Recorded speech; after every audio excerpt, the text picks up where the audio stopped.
Donc me voilà, c'est à mon tour de me présenter. Donc je m'appelle Aline.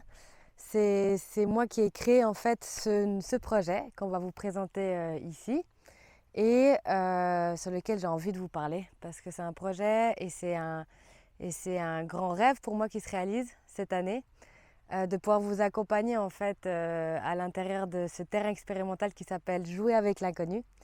Donc bah voilà, je veux dire juste quelques petits mots sur moi déjà pour me présenter.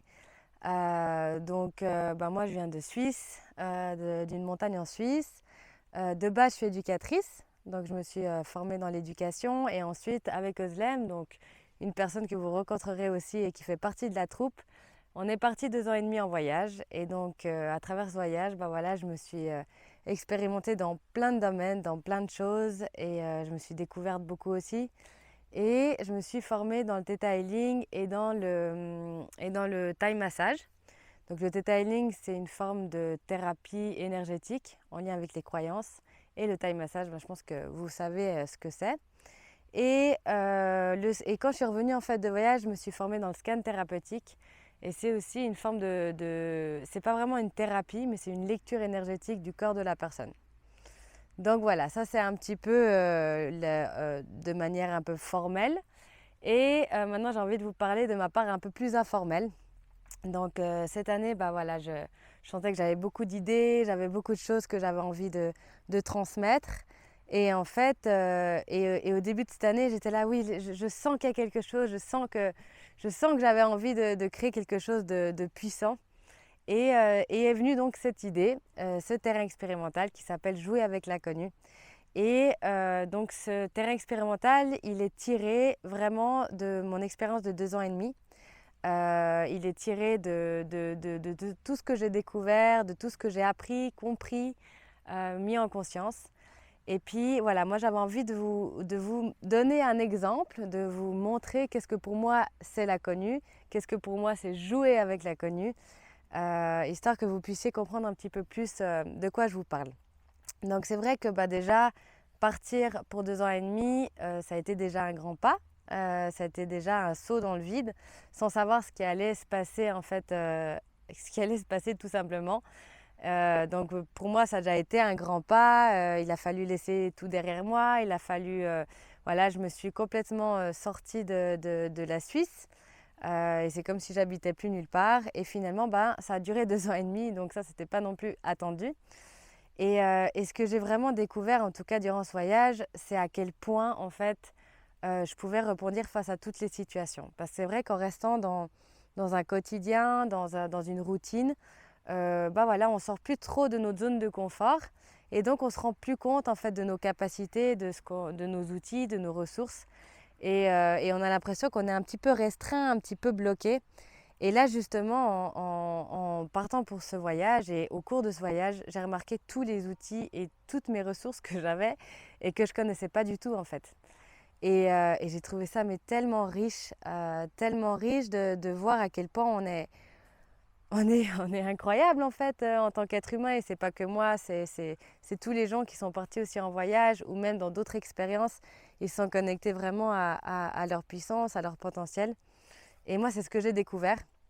Et en fait, le fait de me sentir capable de tout et de rebondir face à toutes les situations, ça m'a ouvert le champ de tous les possibles en fait. Et ça a été pour moi la plus grande prise de conscience, c'est de me dire mais waouh en fait, quand on se sent capable de rebondir face à toutes les situations, ça veut dire qu'on ose faire tout ce qu'on veut en fait.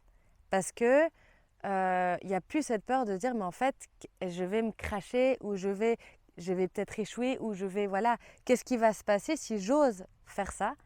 Et là en fait de me sentir solide, de sentir que je suis ma propre sécurité et que je suis mon propre pilier, ça m'a permis vraiment waouh, de me dire en fait maintenant je peux expérimenter tout ce que je veux et je peux imaginer des choses qui ne sont quasi pas rationnellement réalisables.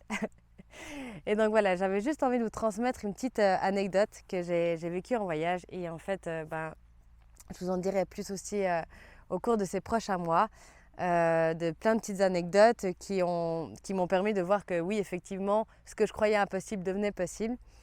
Et donc c'était en voyage avec Özlem justement, donc on a beaucoup on a beaucoup voyagé en autostop. Et à un moment donné, on a voulu partir pour le Myanmar et on n'a qu'une après-midi pour faire environ 700 km. Donc c'était très peu, donc rationnellement c'était pas réalisable, mais on se dit on tente. Et donc en fait, pour vous la faire court, une dame s'est arrêtée, elle nous a dit je vais vous donner un coup de main. Bref, elle nous a amené, elle nous a amené à son lieu de travail, elle nous a amené ensuite à un lieu où il y avait des bus. On lui a dit mais nous on veut pas prendre de bus, tout va bien, etc. Ne inquiétez-vous pas. Bref, les bus ne fonctionnaient pas. Elle nous demande nos passeports. On dit bon, je sais pas, en fait on s'est laissé tellement porter. Donc on donnait, on a donné donc nos passeports. Elle nous les repasse et, en fait, on comprend rien ce qui se passe. Elle nous dit, bon, dans 1 heure, les filles, vous avez votre vol pour le Myanmar. Et là, on est resté complètement bluffés et on se dit, non mais attends, c'est pas possible là. Et finalement, donc elle nous prend, elle nous amène à l'aéroport, donc qui était à 1 heure de là. Elle appelle encore des gens au Myanmar pour qu'ils viennent nous rechercher à l'aéroport et pour qu'on puisse passer la frontière à temps. Donc, elle nous a payé le billet d'avion. Quelqu'un est venu encore nous chercher à l'aéroport, nous a fait passer la frontière et nous a amené encore à un hôtel qu'elle nous avait réservé. Et à la fin, il nous disait encore, mais vous avez mangé? Et là, on a dit, oui, oui, oui, on a mangé parce qu'on sentait qu'il allait encore avoir la nourriture offerte. Et pour moi, là, c'était, voilà, waouh, c'est le cadeau, les cadeaux de l'inconnu, en fait. Les cadeaux de, on se laisse prendre, on joue avec l'inconnu et c'est ultra excitant, ultra, waouh, enfin, c'est ultra, c'est dingue, en fait. C'est dingue. Quand on touche à ça, on touche à la magie de la vie et c'est vraiment ça que j'ai envie de transmettre, en fait, dans ce terrain expérimental que vous allez peut-être vivre avec nous cette année 2022. Et donc voilà, ben c'était pour vous donner un petit exemple, pour vous montrer voilà, un petit peu l'envers du décor et aussi pour vous expliquer qui je suis aussi en quelques mots. Donc voilà, ben j'espère que ce terrain, que cette aventure vous appellera. En tout cas, nous, on est là et on vous souhaite vraiment la bienvenue. Et voilà, ça va être incroyable. Donc, à tout bientôt et merci d'avoir écouté.